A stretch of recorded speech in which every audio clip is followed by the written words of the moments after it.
Welcome back to WagerTalk.com. I'm Marco D'Angelo, joined in studio today by Scott Spreitzer and Brian Leonard. Guys, we've got some big games this week, and first one's going to be Alabama, Georgia. And guys, it's been 72 straight games that Alabama's been favored. That streak stops on Saturday unless we see a massive line move between Wednesday and Saturday. What do you guys think about that? I'll knock off about 20 tweets on my Twitter feed about talking about them never being the underdog. I'll be glad about that. You know, what have we learned out of Alabama so far this year? They played a Mississippi team that could throw the ball all over the place. It spreads the field. That's the type of teams that have beaten Alabama the last few years. So I don't really know what we've got out of Alabama. A lot of people look at the lack of yardage in last week's game. What do they have to prove in that game? Right. This is the game that they had circled. That was just obviously a sandwich game for them. Scott, talking about what do we have, what have we seen? Georgia, the best team they've played on their schedule, they're 4-0, was a South Carolina team that South Carolina's not that good this year, So the old ball coach ain't getting it done, is he? No, he's not. And we got some of these older coaches that maybe time's starting to pass them by. What do you think here? Well, first of all, I think it's the correct line. It's just a matter, all lines are correct, basically, for the most part. It's just a matter of favorites playing up to that line that's made. But in this particular game, I agree with what Brian just said. I mean, Alabama didn't have to show anything last week. They skate to a 34-0 win. They don't cover.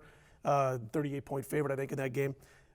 What they have done that Georgia hasn't, you alluded to it a little bit when you talked about Georgia not playing anybody yet. Alabama has played Wisconsin and Ole Miss, and Wisconsin may not be the same Wisconsin we've seen for the last decade, but still when you're preparing for the Badgers, you're thinking big game, just like you are with Ole Miss. So they've done that twice.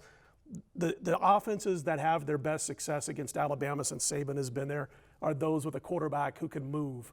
Even Kelly last week, Kelly going into that game, or with Ole Miss a couple weeks ago, he's not the kind of quarterback who's going to always pull the ball down and run with it, but he can get out of the pocket and he can run with it when he needs to.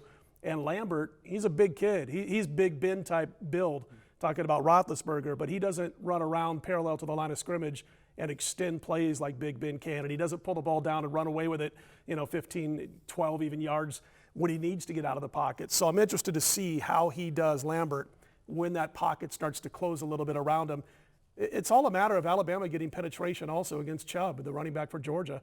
If they could get penetration and force Lambert to put the onus of the offense on his shoulders, they got some problems. That's what I think the key of the game is. And when you talk about it, one of the things that's made Lambert look okay, because I'm not sold on him yet. And again, with the competition, he really hasn't been tested.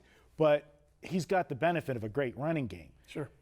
You're going into the strength of Alabama. That's the one thing that defense does, is shut down the run. And we realize Georgia's got a pretty good running game. It's darn good. But if they slow that down enough, like you said, I don't think Lambert's the quarterback that I would take Kelly over, over him. I'd take Absolutely. Kelly in a heartbeat, because he can move. Today's college football, you better be able to move. So. All right, guys. This is going to be a game that, obviously is going to get a lot of national attention because of the significance of it in the SEC.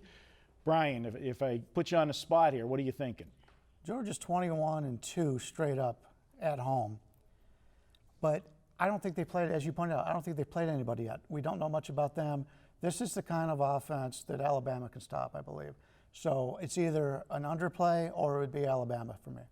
I'm going the same way as Brian. I lean towards the under, maybe a play on Bama here. The one thing that scares me about Bama and puts me more on the under, a lower scoring game, is the fact that Coker is having a rough time at times with his accuracy. So I think it's going to be a lower scoring game than the 54.5 that's hanging on the board as we speak, and I like the game under a little bit more. This is one of those ones, guys, that I think that you kind of talking correlated parlay. If you're leaning Alabama, you're going to expect Alabama in the lower scoring game. If you're leaning Georgia, you're going to lean more for the offense. And I agree with you guys. I don't think Coker is going to be able to trade points if it gets into a high-scoring game.